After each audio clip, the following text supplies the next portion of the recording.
tool using is a very helpful thing from an evolutionary point of view. Protozoans can't use tools. Neither can lichens or fruit flies.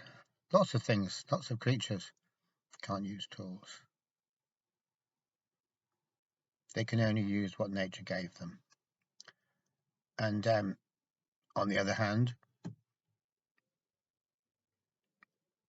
baboons and crows can use tools. They can extend their functional abilities beyond what is provided for them by their phenotype. So that's pretty amazing. Humans can use tools.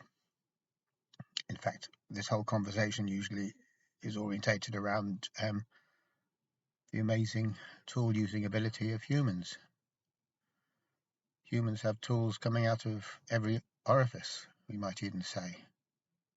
Boy, have we got a lot of tools.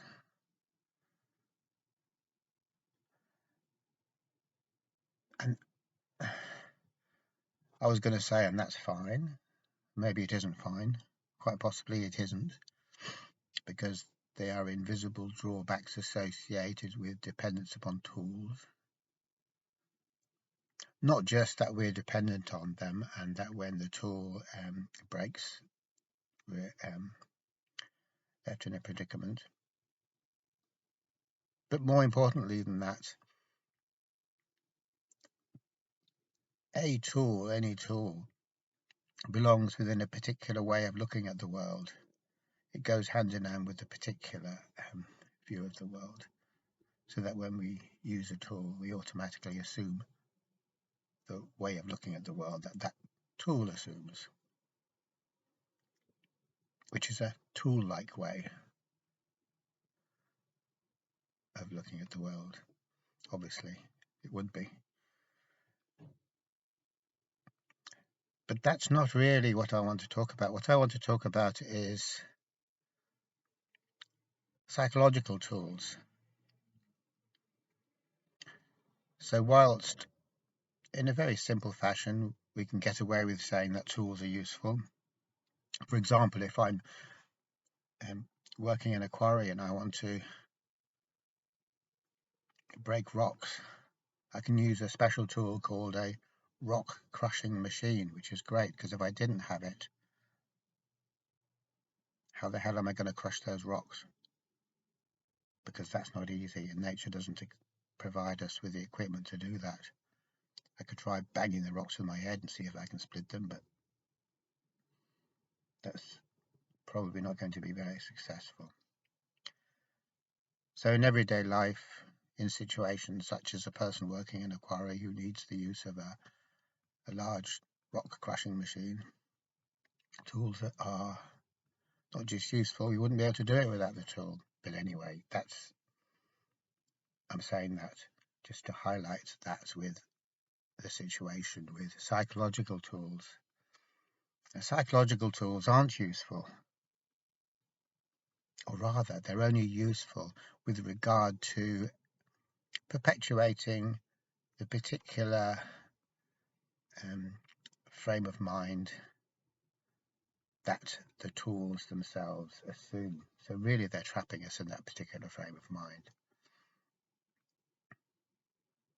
We certainly can't get out of a frame of mind that is assumed by a psychological tool by the use of that tool, which I don't think many people would argue with that.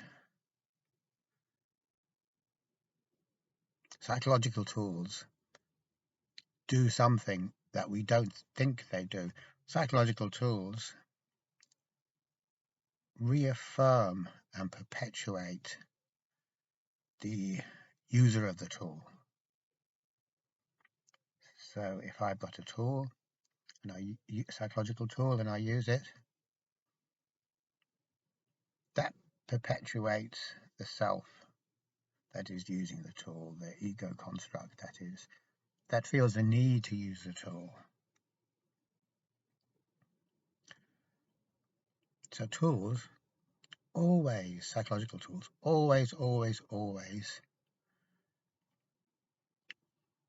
come out of a particular fixed way of looking at the world, and they come out of a particular fixed way of looking at the world in as much as the tool is there to fulfill a need, and that need belongs only to that very, very specific way of looking at things.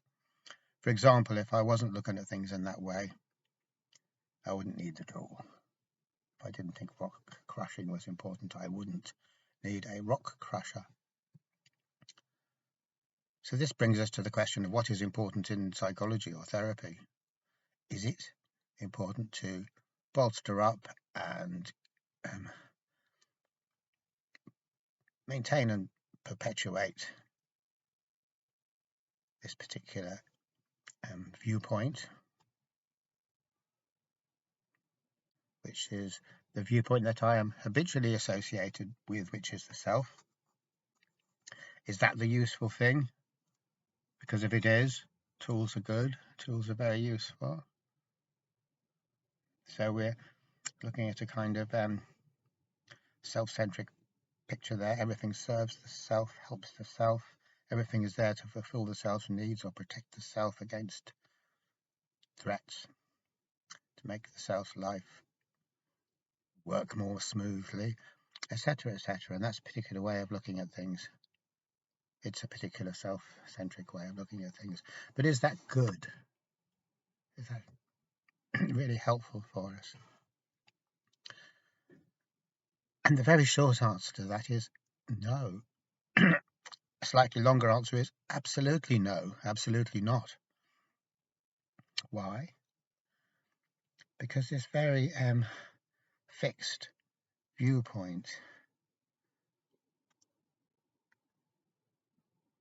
is only ever a restriction, is only ever a prison. It's a prison to put our awareness in. It's a fixed point. Of course, a fixed point is a prison. Living life on the basis of a fixed point that always is fixed and will never be not fixed is not just infinite tedium, it's also infinite suffering. And we only have to just use our imagination a little bit just to think about it. So I spend my entire life operating out of a fixed arbitrary point of view to do things that benefit that fixed arbitrary point of view. That's all I'm ever going to do. So to call that type of life repetitive and obsessive and pointless isn't really saying that strongly enough. It's all of those, but taken to the nth degree. What an awful prospect. What a horrendous prospect. And of course, in order to live such a life, we have to keep on validating the self. Say the self is worth it. You're worth it, Mr. Ego Construct, Mrs. Ego Construct. You're worth all this carry on, all this tedious, relentless business. You're worth it. Why? Because I say I am, you say you are. That's it. So it's kind of a stubbornness, really. We keep on saying, yes, I'm worth it. We keep on doing these things, but the validation is skin deep, and as soon as we stop validating, the sense of validation disappears, and we're left with another sense, which isn't a sense of validation.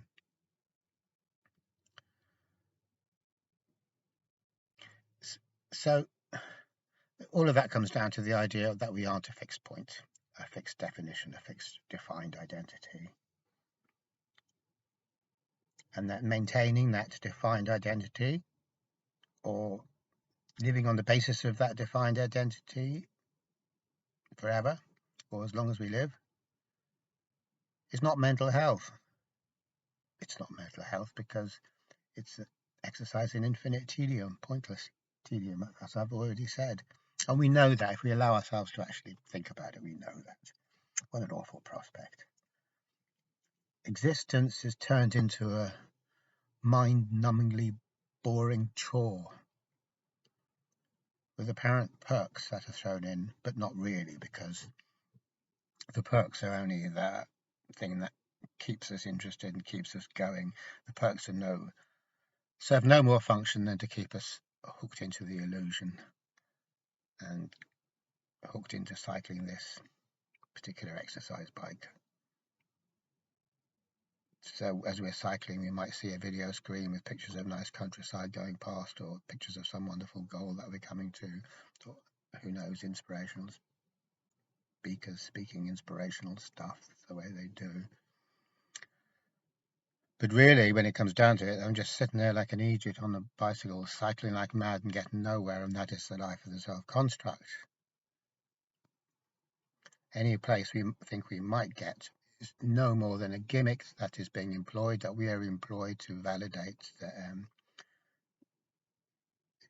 this particular course of action, which needs validating because, as I've just said, it's complete rubbish otherwise. So what mental health could be said to be is a movement. It stops us being a fixed identity. It's growth. It's a movement. There's nothing wrong with a fixed identity. It's actually, if it wasn't for having a fixed identity, we couldn't go beyond it. We couldn't grow. We couldn't transcend it. So wherever we are, it's good, because that's one step on the journey. But if we get too attached to it and become afraid of the journey, then that's a different story. That's neuroticism. Or it's also neophobia, the fear of the new, which means the fear of the journey that we're on, which is a journey into newness. It isn't a journey into our plans and into our goals, into the life we have planned for ourselves, if we happen to have a life planned for ourselves. And I think we're kind of encouraged to do so. Because it's not that, because that isn't movement. Because my plans for myself, my ideas for the future, my hopes and my goals are a statement of this fixed identity, this fixed point of view. Therefore, they're not anything else. And therefore, when I'm moving towards them, I'm not moving. I'm on the exercise bike, cycling like crazy. So that's pretty much our situation, of course. We look around and we see people. If we happen to be in a place where there are people, then each person we see, each person we meet, if we were to look into their situation a bit more essentially, what would we see? We'd see someone stuck on that damn exercise bike, pedaling like crazy and getting nowhere.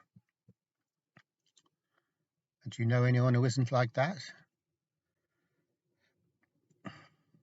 Well, only if that person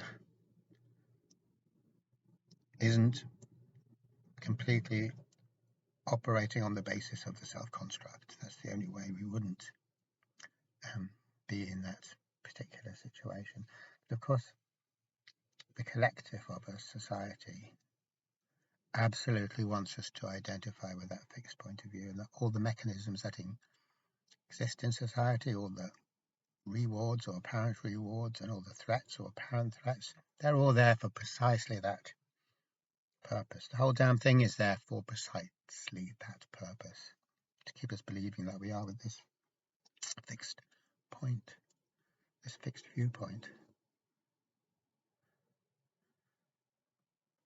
So inasmuch as there is a conspiracy, this is what the conspiracy is about. It's as simple as that.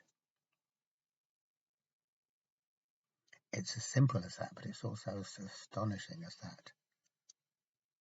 Because the more we think about the nature of what this actually is and what this actually means, the more horrific it gets. So, going back to the idea of psychological tools, there is no such thing as a psychological tool that can help us become more mentally healthy, because every single psychological tool, and I don't even care if it's never been invented yet, if it is invented by some bright spark somewhere, it too is going to be another way of validating the self-construct, the fixed point, just like everything else in society is. There's absolutely no tool that takes us beyond the self that thinks it needs to use that tool in order to obtain whatever benefits it wants to attain, or avoid whatever perils it wants to avoid. And that's pretty clear once we focus on it. A tool is only a tool because it provides us with an outcome that we already know. It's the whole point of a tool. Like if I'm running around with this tool and I start using it, people say, "What are you using it for?" And I say, "I don't know." That's an incongruous situation, because when we utilize tools, it's because we have a precise aim in mind, and that tool is going to help us get there quicker, obviously. So I apologize for repeatedly stating the obvious. But it is to make the point. It is to make the point that this particular journey, when we imagine we're moving towards our dreams, our hopes, our goals, our plans for ourselves, is not a journey. It's kind of a way of tricking ourselves so that we carry on sitting on the exercise bike because we think we're going to get somewhere.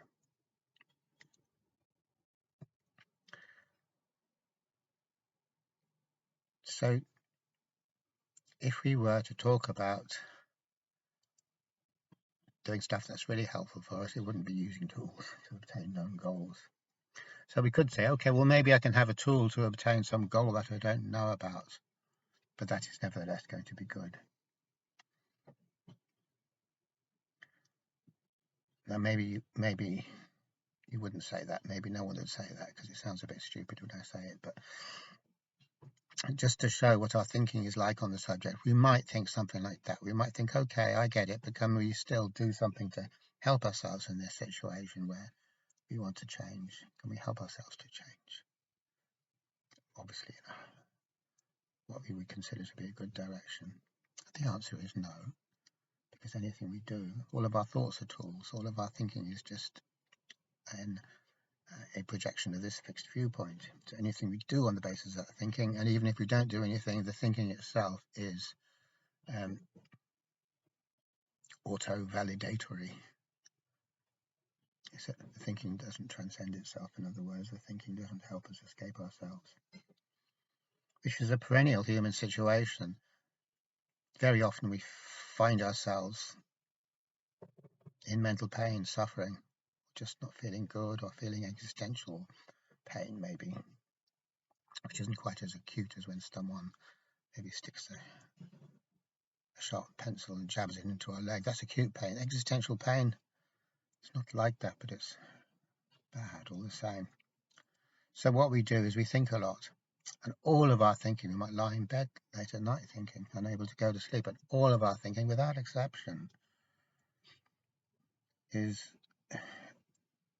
in the hope of trying to get us out of this stuck place. But because all of our thinking is auto-validatory, that's the last thing it does. It does the opposite. So we're thinking to try and help ourselves, and we're counterproductively making our suffering worse. We can't help doing that because we're so committed to this illusion that thinking can help us, or that purposeful behavior can think us. We're so very committed. We just cannot conceive that it could be completely, utterly mistaken. It's just too big a thing for us to bite off and chew.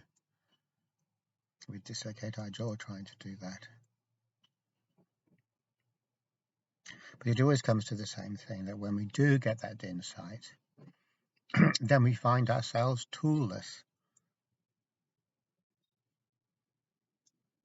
We find ourselves standing there with nothing in our hands, no smart stuff.